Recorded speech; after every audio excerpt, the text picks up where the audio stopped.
hotspot temperature sensor on Nvidia's Blackwell GPUs is still accessible if you have access to Nvidia's internal mods tool. Okay.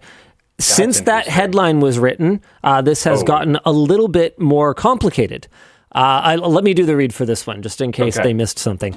When the RTX 50 series came out, reviewers noticed that hotspot temperatures were missing from tools like Hardware Info and MSI Afterburner.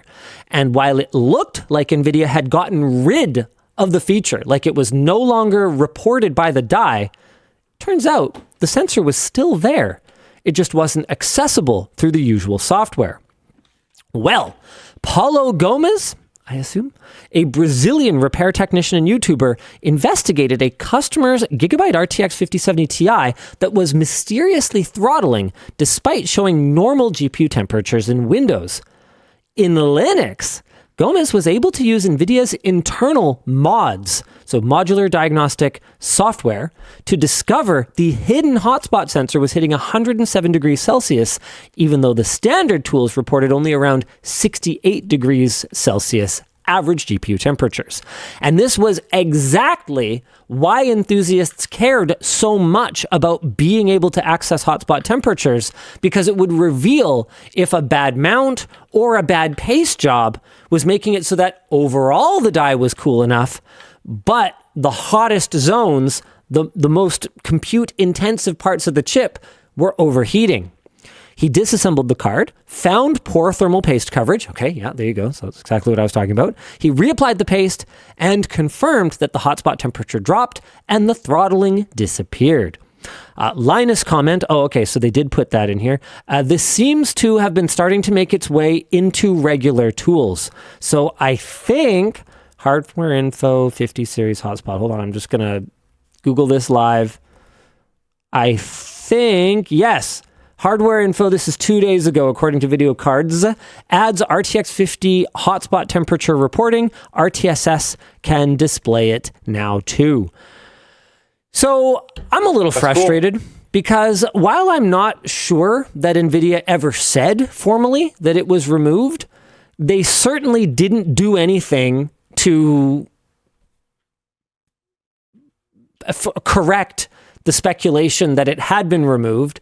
And it's a really useful tool for diagnosing, especially if you're doing aftermarket cooling. Like mounting something like a full coverage water block can be a little bit hazardous because there's so many surface level components. Like it'll directly cover, with thermal pads. Although again, that's a great example of why this matters. Because if you have too thick of a thermal pad, right, it's making contact with all these other components on the board, like your memory modules, with your VRMs. And if you screw up something, or you put on too thick of a thermal pad, or you don't tighten something down enough, it can contact the die enough. Remember, this is a water block, so it's moving heat away really fast. So it can contact the die enough to carry heat away, but it can not be in good contact with one small area that could be a very crucial spot that, like Paulo saw,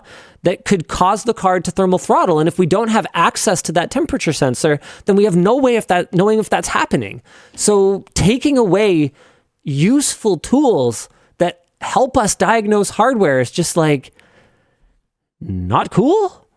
Apparently, roughly 2-ish years ago, Roman from Der Bauer asked NVIDIA about it not being there anymore and got a response of saying it was no longer accurate and no longer relevant. He obviously, had thoughts about that, but that was what they said. Oh, man.